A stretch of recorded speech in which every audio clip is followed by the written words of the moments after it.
Texas. The issue is... I'm Greg Grugan in Houston. I'm Rudy Koski in Austin. And I'm Stephen Dial in Dallas. And this is Texas, the issue is. On March 5th, Texas Democrats have a very practical decision to make. That is, which candidate has the best chance to unseat longtime Republican incumbent Ted Cruz. Dallas area Congressman Colin Allred is absolutely convinced his brand of bipartisan pragmatism makes him the guy who can galvanize progressives while attracting independents and even a few disaffected Republicans. You've been outspoken about the crisis on our border.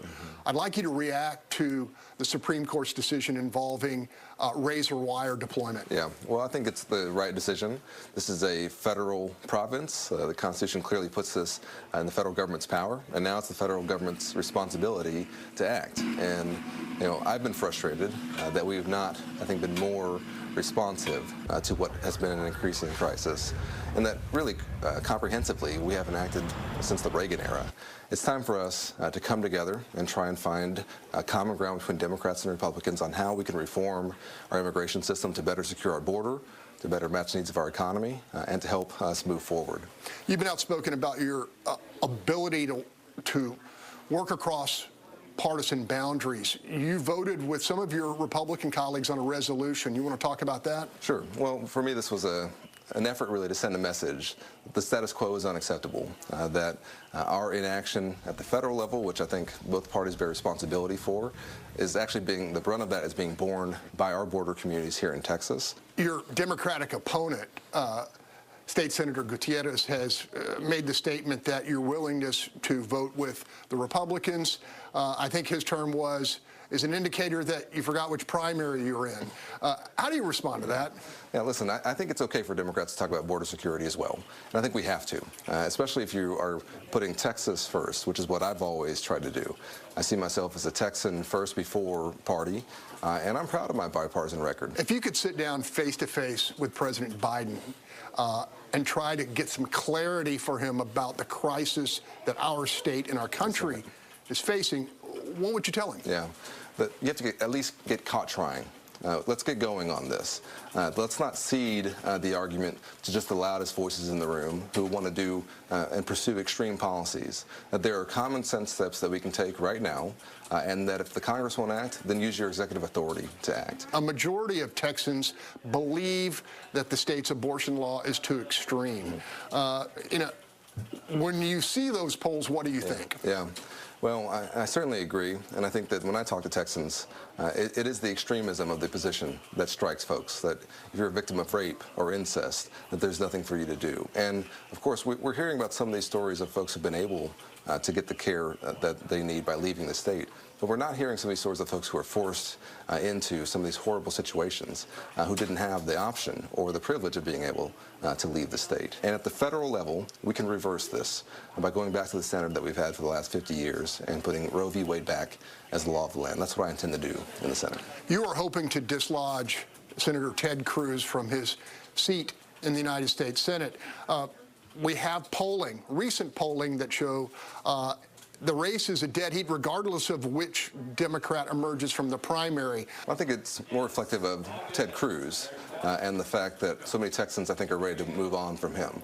I'm in the beginning of the process of introducing myself to Texans because I'm a fourth-generation Texan. I was born and raised in Dallas by a single mother. It was a big deal for my family that I got a scholarship to play football at Baylor. I was made here in Texas, and I believe in our state, and I want to serve all 30 million Texans. My one-word response, centrist. Stephen, what's your word? My word, November. Okay, Rudy, lay it on us. Greg, Stephen, I'm going to go with an audible and a hyphen. My word is zone blitz. Okay, there you have it. The Fox Texas Trio will return on the other side of this break. Welcome back. Colin Allred portrays himself as a principled Democrat, pragmatic enough to engineer compromise in a contentious, deeply partisan, deeply polarized congressional atmosphere. Rudy, I want to get your take on Allred's high-profile vote with the Republicans on the border resolution. Is he just being a truth teller? Greg, I think it was all about protecting his marketing as a moderate, and it's somewhat of a political calculated risk. That's why my word was zone blitz, drawing in on his stint in the NFL. Now, for those who don't know, a zone blitz is designed to confuse the offense. It's an attempt to get the linebacker, that Allred was, to sack or pressure the QB. Now, Allred is trying to do the same thing with Gutierrez with his strategy, win the race with moderates and independents, and if he wins the primary, use the same game plan against Cruz. It could work. Or like the number of sacks that he had in his short 4 years in the not-for-long league, he could end up with his big 0. All right, Stephen. We've heard from Allred's principal opponent, Roland Gutierrez, last week, and he accused Allred of aligning himself with the likes of Matt Gaetz and Margaret Taylor Greene when it comes to border security. Now, do you think Texas Democrats can see through that kind of allegation? First, I'm going to say we might need to investigate Rudy for sign stealing if he's calling defensive plays. Now, back on the topic, I mean, Gutierrez is sticking to his strategy, right? And that's what he has to do. He's trying to attract the more progressive wing of the party. And in primaries, you typically get more votes from those who are the most thirsty to turn out, which typically are the most left and the most right of your party. But when it comes to this topic, even Democrats are now being more vocal about the problem on the border. And while trying to attach Colin Allred to Matt Gaetz or Marjorie Taylor Greene, I just don't think Democrats are going to be deceived by that. And not saying Gutierrez is trying to deceive people, but I don't think that play is going to work. Fair enough. Rudy, I ended the last segment by labeling Congressman Allred as centrist. Let's just assume the polls hold up and it's Allred versus Cruz in November. Will the congressman's moderation make him more attractive to Texas independents who tend to vote R, but may be just flat out tired of Ted? Greg, on paper, it seems like the right strategy, but I'm beginning to believe that this tired of Ted spin is more of a media thing than a real thing, and that it only gets a response out of Democrats when you hear it. From what I'm hearing, and from Allred's first TV campaign, if he wins the primary, the game plan will be essentially a reboot of 2018 and the 2020 strategy, and that is abortion and anybody but Trump. Trump's the bad guy. And those were the big issues in both of those years. And both made the Cruz-Beto Senate race, pretty close, and they splashed that predicted red tsunami in the recent midterm in 2020. So maybe Allred will finally get that first big sack.